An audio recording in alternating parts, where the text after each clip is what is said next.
नमस्कार। आकाशवाणी चंडीगढ़ से प्रादेशिक समाचारों के साथ मैं रत्तिका। प्रधानमंत्री नरेंद्र मोदी ने वित्त मंत्री निर्मला सीतारमण द्वारा कल की गई घोषणाओं को समय पर उठाए गए कदम बताया है। उन्होंने कहा कि ये घोषणाएं एक तरफ जहां खर्च की जाने वाली पूंजी में वृद्धि करेंगी, वहीं उपभोक्ताओं की खर्च करने की क्षमता और मूड को भी प्रोत्साहित करेंगी। एक ट्वीट में श्री मोदी ने कहा कि ये कदम हमारी अर्थव्यवस्था में मांग में भी वृद्धि करेंगे। केंद्रीय वित्त मंत्री निर्मला सीतारमण ने कहा है कि केंद्र उन राज्यों को ऋण लेने की सुविधा प्रदान करेगा जो भविष्य में वस्तु एवं सेवा कर संग्रह में नुकसान की भरपाई के लिए प्रस्तावित उधारी विकल्प अपनाना चाहते हैं। सभी राज्यों और केंद्र शासित प्रदेशों के वित्त मंत्री वस्तु एवं सेवा कर राजस्व में विश्वव्यापी कोविड महामारी के कारण आई कमी की पूर्ति के लिए उठाए गए इस कदम से सहमत हैं।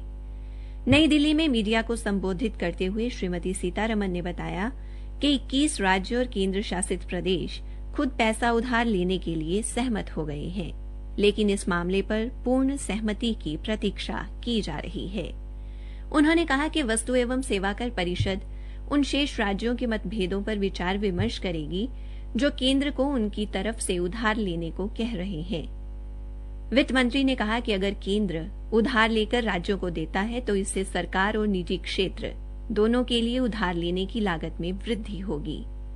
श्रीमती सीतारमण ने राज्यों को आश्वासन दिया कि उधार ली गई सारी मूल राशि और उसका ब्याज क्षतिपूर्ति सेस में से दिया जाएगा। उच्चतम न्यायालय ने राष्ट्रीय प्रवेश एवं पात्रता परीक्षा नीट का परिणाम 16 अक्टूबर को घोषित करने के आदेश दिए हैं। उच्चतम न्यायालय ने कोविड-19 कंटेनमेंट जोन में रहने वाले उन विद्यार्थियों जो पहले ये परीक्षा नहीं दे पाए के लिए कल नीट की परीक्षा लेने की अनुमति दी है।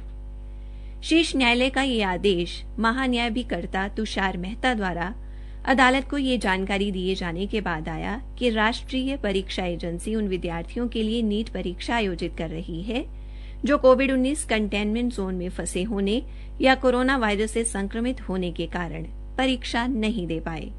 इन विद्यार्थियों को कल ये परीक्षा देने का अवसर दिया जा रहा है। हरियाणा पुलिस ने अपने पेंशन भोगियों के लिए दुर्घटना बीमा मृत्यु संरक्षण के तहत दी जाने वाली राशि को 17 लाख रुपए से बढ़ाकर 30 लाख रुपए कर दिया है। कानून एवं व्यवस्था के लिए जिम्मेदार अतिरिक्त पुलिस महानिदेशक नवदीप सिंह विर्क ने बताया कि HDFC बैंक के साथ किए गए एक अनुबंध के तहत अब हरियाणा पुलिस के पेंशन भोगियों को दुर्घटना मृत्यु के मामले में 70 वर्ष की आयु तक ये राशि मुआवजे के तौर पर मिल सकेगी। उन्होंने कहा कि पेंशन भोगियों के कल्याण के लिए बैंक द्वारा ये सुविधा पहली बार शुरू की गई है। इसके साथ ही मृतक पेंशन भोगी को दुर्घटना बीमा की बढ़ी हुई राशि का लाभ देने के लिए कार्ड स्वाइप की शर्त को भी हटा दिया गया है। उन्होंने बताया कि संशोधित समझौता ज्ञापन के तहत HDFC बैंक के अपने वेतन खाते में अंतिम वेतन प्राप्त करने वाले व उसी खाते में अपनी पेंशन लेने वाले पेंशन भोगी इस योजना के तहत लाभ पात्र होंगे। हालांकि यदि कोई कर्मचारी पहले ही सेवानिवृत्त हो चुका है और वह HDFC बैंक से ही अपनी पेंशन प्राप्त करना चाहता है तो सेवानिवृत्त कर्मी बैंक के साथ एक अलग पेंशन खाता खोलकर उसका लाभ उठा सकता है। हरियाणा अनुसूचित जाति वित्त एवं विकास निगम ने वर्तमान वित्त वर्ष के दौरान सितंबर 2020 तक विभिन्न योजनाओं के अंतर्गत 765 लाभार्थियों को 530,72,000 रुपए की वित्तीय सहायता मुहैया करवाई है, जिसमें 49,64,000 रुपए की सब्सिडी भी शामिल है। निगम के प्रवक्ता ने बताया कि निगम द्वारा अनुसूचित जातियों से संबंधित लोगों को विभिन्न श्रेणियों के अंतर्गत ऋण मुहैया करवाया जाता है ताकि वे अपना कारोबार और स्वरोजगार स्थापित कर सकें।